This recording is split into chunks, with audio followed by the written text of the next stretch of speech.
매주 금요일 이분과 함께합니다. 김성재의 언론비평, 김성재 전 문체부 차관보 자리했습니다. 안녕하십니까? 네, 안녕하세요. 한 주 동안 잘 지내셨어요? 네, 설 연휴가 있어가지고 네네. 금방 오네요, 금요일이. 네. 자, 오늘 주제 네. 뭐 아무래도 1심 선고부터 가나요? 네. 오늘 주제 뭡니까? 조금 아까도 우리 기필성 변호사가 그 윤석열 1심 네. 무기징역에 대해서 뭐 자세히 설명을 했는데 법정 최저형이라고 저는 알고 있습니다. 하여튼. 내란이 인정이 되면 그렇죠. 이제 주어진 사형, 무기징역, 무기금고 이렇죠. 네. 네, 네. 근데 하여튼 그 무기징역은 이제 법정 최저형밖에 이제 내리지 않았는데 아무튼 굉장히 아쉽고요. 그리고 근데 또 하나 어제 나온 뉴스 중에 굉장히 반가운 뉴스가 하나 있었는데요. 네네. 우리 노벨위원회에 우리 대한민국 시민들이 이 12.3 비상계엄을 막아냈다. 피를 흘리지 않고 네네. 생명을 쓰지 않고 네. 평화롭게 응원봉으로 이 민주주의를 지켰다. 이런 이제 사유로 노벨 평화상 후보로 추천됐다라는 뉴스가 있었습니다. 네, 알고 있습니다. 굉장히 대통령도 상당히 네. 반겼죠. 네. 굉장히 저는 그 뉴스를 보고 역시 우리 대한민국의 국민들이 시민들이 대단하다는 거를 이제 네. 전 세계가 공식적으로 인정을 하고 있다. 물론 상을 받은 것은 아니지만 네네. 어쨌든 후보로 추천된 것만으로도 저는 굉장히 기뻤는데 근데 오늘 아침에 뉴스를 이렇게 보니까 그러니까 어제 그 뉴스가 포털에 이제 많이 게재가 됐어요. 아마 제가 알기로는 한겨레 신문 단독으로 지금 알고 있는데 그 이후에 여러 신문이 이제 그 받아 쓴 것 같습니다. 근데 저는 아침에 이제 종이신문을 여러 신문을 보거든요. 근데 그렇게 뭐 비중 있게 보도를 안 했더라고요. 일면에 이제 윤석열 1심 무기징역 판결 나온 거하고 뭐 예를 들어서 하단에 지금 동계올림픽 열리고 있는데 금메달을 받았다. 네. 저는 이 올림픽 금메달보다 이 뉴스가 훨씬 더 가치가 있다, 뉴스 밸류가 있다라고 생각을 했는데 그렇게 뭐 비중 있게 여러 언론들이 보도를 하지 않은 것 같아서 무척 아쉽고요. 저희는 일면 하단에 배치했습니다. 뭐 뉴스토마토는 네, 제가 믿고 있습니다. 오늘 제가 드리려고 하는 말씀은 이제 이 내란과 관련해서 어떤 한 개의 언론사에 대해서 제가 좀 설명을 드리려고 오늘 네. 합니다. 아마 연합뉴스라는 언론사 잘 아시죠? 국가기관통신사죠. 국가기관통신사고 일반인들은 아마 그렇게 익숙지는 않을 거라고 저는 생각을 하거든요. 그 이름부터가 이거 왜 연합뉴스냐? 무슨 네. 어디랑 연합을 해서 무슨 뉴스를 생산하는 거냐? 네. 뭐 이런 게 있는데 그 뭐 역사까지 제가 다 말씀드리기는 그렇고 말씀하신 것처럼 국가기관통신사죠. 기관이라는 거는 줄기이자 뿌리가 되는. 그래서 연합뉴스는 이게 홈페이지 들어가면 아마 제가 예전에 그런 글을 봤는데 대한민국 뉴스의 원천이자 표준이다 이런 표현을 씁니다. 네네. 원천이라는 거는 연합뉴스는 거의 모든 뉴스를 다 커버를 한다라는 네네. 거고요. 표준이라는 거는 연합뉴스가 쓴 기사가 바로 우리나라 그 여론의 어떤 표준을 만드는 네. 그런 보도를 한다라는 네. 뜻에서 원천이자 표준이다 이런 이야기를 하는데 글쎄 뭐 그런지는 제가 이제 설명을 드릴게요. 그리고 또 하나 굉장히 중요한 게 연합뉴스가 아마도 우리나라에서 저는 가장 영향력이 큰 언론사라고 저는 생각을 해요. 네. 우리 뭐 KBS 같은 공영방송, 뭐 MBC 또 뭐 조선일보, 뉴스토마토 여러 매체들이 있지만 연합뉴스만큼 저는 우리나라 여론 지형에 큰 영향을 미치는 매체는 없다라고 생각을 합니다. 일단 연합뉴스 기자 수가 대략 몇 명이지 않습니까? 한 500~600명 넘는 걸로 알고 있습니다. 600명이 좀 네. 넘죠. 네. 그리고 더더군다나 해외 특파원이 30명이 넘는 지금은 좀 줄었는지 모르겠는데 30명 가까이 됩니다. 전국의 모든 뉴스를 다 커버를 하죠. 네. 그리고 30명 가까운 그 해외 특파원들이 해외 나가서 우리나라 관련된 뉴스를 소개도 하고 해외에서 벌어진 사건을 우리나라에 이제 전해줍니다. 해외 언론들이 또 우리나라에 들어와 있는 외신 기자들이 가장 많이 보는 뉴스가 연합뉴스입니다. 네네. 그래서 우리나라를 이해하고 해외에서 이제 외신의 기사를 쓰기도 하고 그래서 국내에서나 또는 해외에서나 가장 우리나라 소식에 대해서 영향력이 있는 그런 매체이고요. 그리고 더더군다나 아까 지금 국가기관통신사라고 네네네. 말씀하셨는데 그게 무슨 의미냐 하면요. 쉽게 말하면 이런 겁니다. 국민의 세금이 들어가는 언론사예요. 네. 국민의 세금이 들어간 언론사가 없죠. 뭐 KBS는 KBS 법으로 돼서 수신료 네, 광고를 수신, 네. 로 운영이 되는데 연합뉴스는 1년에 300억 원 정도의 세금이 들어간 겁니다. 네. 그래서 중요한 거고요. 그래서 오늘 지금 말씀을 드리려고 하는 건데 국민의 세금이 그렇게 많이 투입이 되는 언론사에서 과연 이번 내란 사태에 대해서 어떤 보도를 했는지 네네. 굉장히 중요한 문제라고 네. 저는 생각을 하고요. 어제 이 1심 재판이 3시부터 열렸는데 1심 재판이 열리기 전에 연합뉴스에서 이런 제목의 보도가 떴어요. 피고인 윤석열 운명의 날 차벽친 법원 앞 지지자 속속 집결 이런 제목 기사가 떴는데 이 제목의 기사를 보면 딱 어떤 느낌이 드냐 하면요. 윤석열이 뭐 굉장히 대단한 사람인가 보다. 무슨 어떤 분은 이렇게 표현하더라고요. 항일 투사가 지금 뭐 피고가 돼서 재판을 받고 이 지지자들이 막 집결을 하고 뭐 이런 느낌을 준다는 거죠. 모여라 이런 선동의 좀 그런 의미도 좀 전달되는 것 같습니다. 맞습니다. 그런 네. 느낌이 들죠. 네. 이 피고인 윤석열 앞에 저는 내란 수괴, 내란 우두머리 윤석열 이렇게 저는 제목을 잡아야 정확하다라는 생각이 들고요. 법원 앞에 지지자들이 속속 집결했다는 것이 과연 그렇게 중요한 사안인가, 중요한 사실인가 이런 생각도 들어요. 어제 뭐 아쉽지만 하여튼 무기징역을 받았고 내란 수괴임이 뭐 이제는 법원에서 이제 판결을 내리는 거잖아요. 네네. 나라를 뒤집어 엎고 민주주의를 짓밟고 헌정질서를 문란케 한 이 대역죄인 윤석열의 재판을 하는데 지지자들이 집결했다는 것은 이건 저는 뉴스 밸류가 지극히 낮다. 오히려 곳곳에서 어제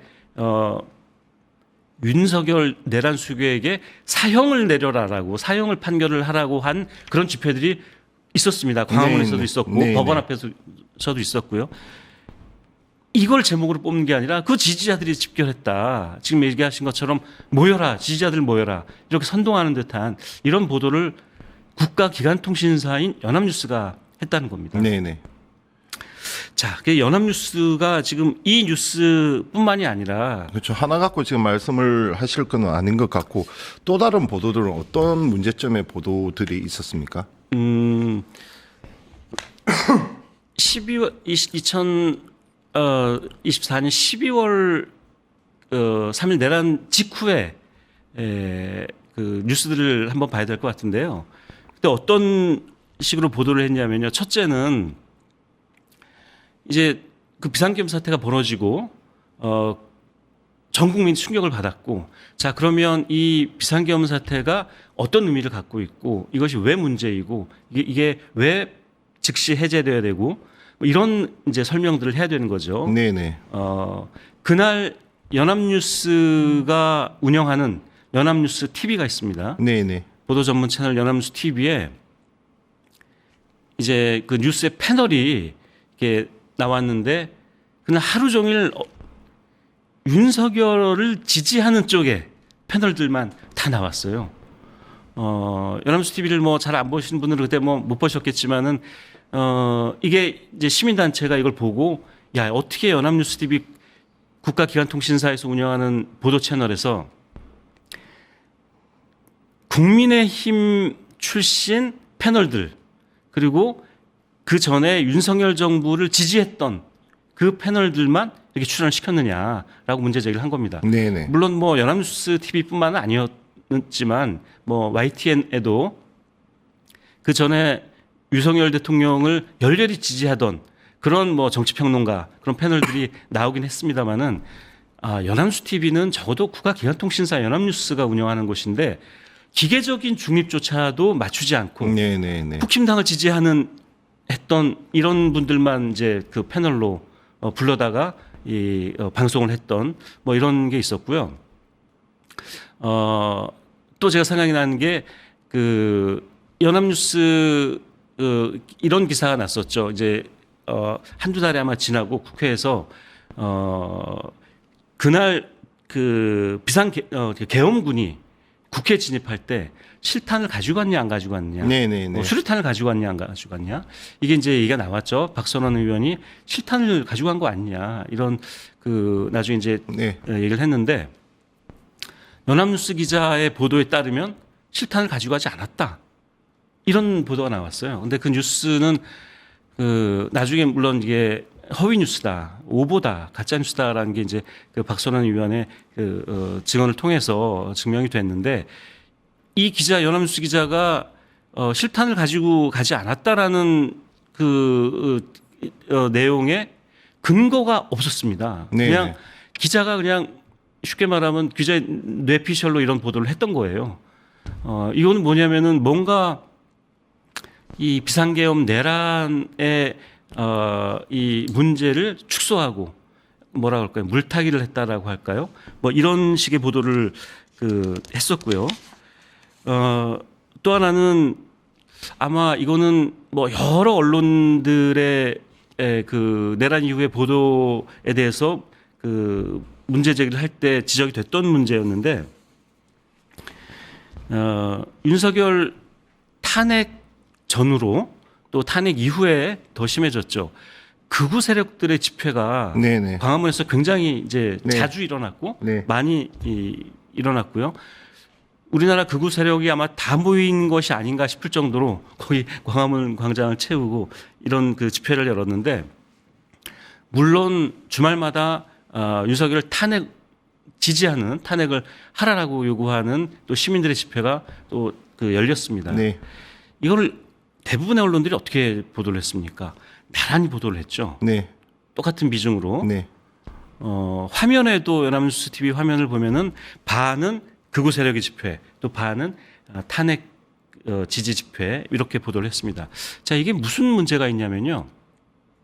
아마 이렇게 생각하실 분도 있을 것 같아요. 아니, 거기서 집회가 열렸으니까 방송에서 보도하는 게 뭐가 문제냐, 이렇게 얘기하실 수도 있는데, 극우 세력들의 그 집회를, 자, 아까도 말씀드렸지만 이 내란은 민주주의를 짓밟고 헌정 질서를 유린한 대역죄에 해당하는 거고, 극우 세력들의 집회를 나란히 보도한다는 건요, 이 극우 세력들, 즉 윤석열 내란범을 옹호하는 사람들의 목소리를 이 민주주의를 지키려고 하는 시민들의 목소리와 대등하게 놔준다는 네. 겁니다. 네. 그 문제점 그 심각하죠. 문제가 심각했죠. 네. 네. 이런 보도를 연합뉴스가 끊임없이 했었어요. 국가기관통신사가 이 내란을 하루라도 빨리, 한시라도 빨리 진압하고, 이것은 그 용서할 수 없는 범죄다라는 것을 국민들에게 설명하고 해야 될 국가기관통신사가 오히려 그 극우 세력들의 그 선동적인 집회를 이 민주시민들의, 우리 노벨 평화상 추천을 받은 민주시민들의 집회와 똑같은 비중으로 나란히 보도를 한 겁니다. 이거는 그 중립이 아니고요. 그러니까 저는 그 화면을 보면서 이런 생각도 들었어요. 일제시대 때 만약에 연합뉴스가 있었다면 친일파들의 목소리와 우리 독립투사들의 목소리를 똑같이 보도를 했을 거 아니냐, 이런 생각이 들었거든요.